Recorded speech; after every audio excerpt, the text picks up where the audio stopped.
In the previous video, we have learned how to measure the distance of celestial bodies like stars by parallax method by using some basic trigonometry. But this method has limitations. We can only measure the objects which are up to 400 light years away. There is no direct method to measure the distance of objects which are further away than 400 light years. For further measurement, we need brightness measurement of stars. So for understand the concept of brightness, keep watching easyFizix. In today's video, we will study luminosity of star and apparent brightness of the star. So hello friends, I am Shubham and welcome to this channel.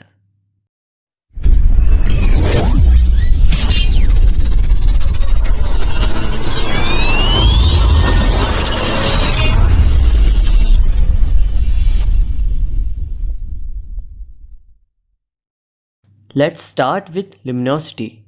Luminosity of an object or star is defined as the energy emitted by the object per unit time. Or it can be also defined as the power output of the star. It is generally denoted by letter L. So we can say L is equal to emitted energy upon time. Its unit is ergs per second or watt. Now take a look on apparent brightness of star, or we can say the flux of star. It is defined as the radiated energy of star reaching to the observer per unit time. So the luminosity of the star is total emitted energy by the star in unit time, while the apparent brightness is the amount of energy reaching to the observer in unit time. It can also be defined as intensity of star's light. When light is emitted from the star, it travels in all directions, spreading out as a sphere. So the power of the star being spread across the surface area of the sphere. So we can see the value of apparent brightness of the star will become lower if the distance between star and observer become higher. So there should be an inverse relation between the distance of star and its apparent brightness. Let's figure out. In this figure, we will analyze how light is spreading, which is emitted by the star S.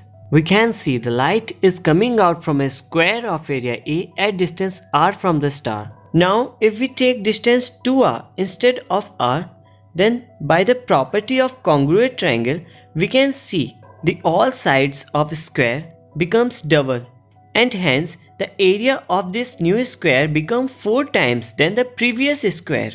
Now light coming from the area A have to spread and pass to the area 4A. Similarly, if the distance becomes 3r, then the area becomes 9 times of the initial area.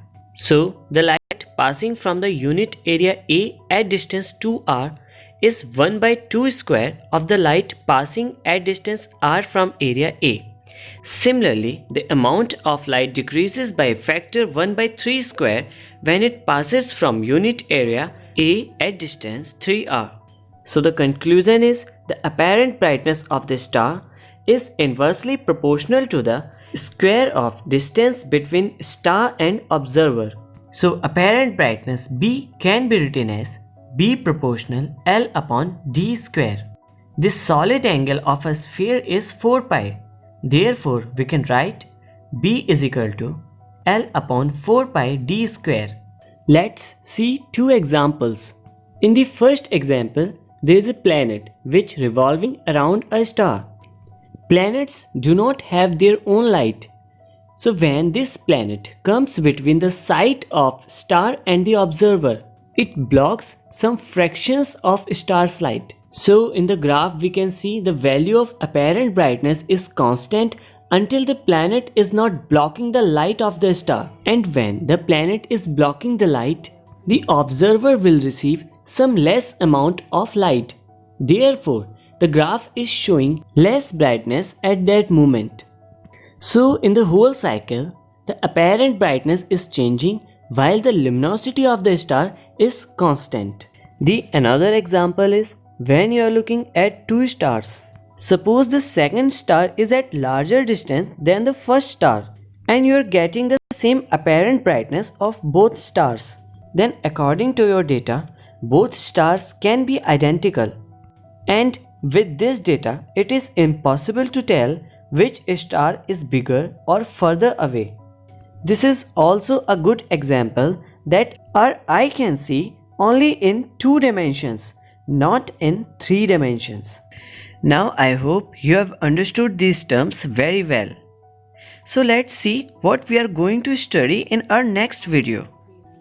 In the next video, we will learn the old apparent magnitude scale, the modern apparent magnitude scale, the absolute magnitude scale, and the distance modulus.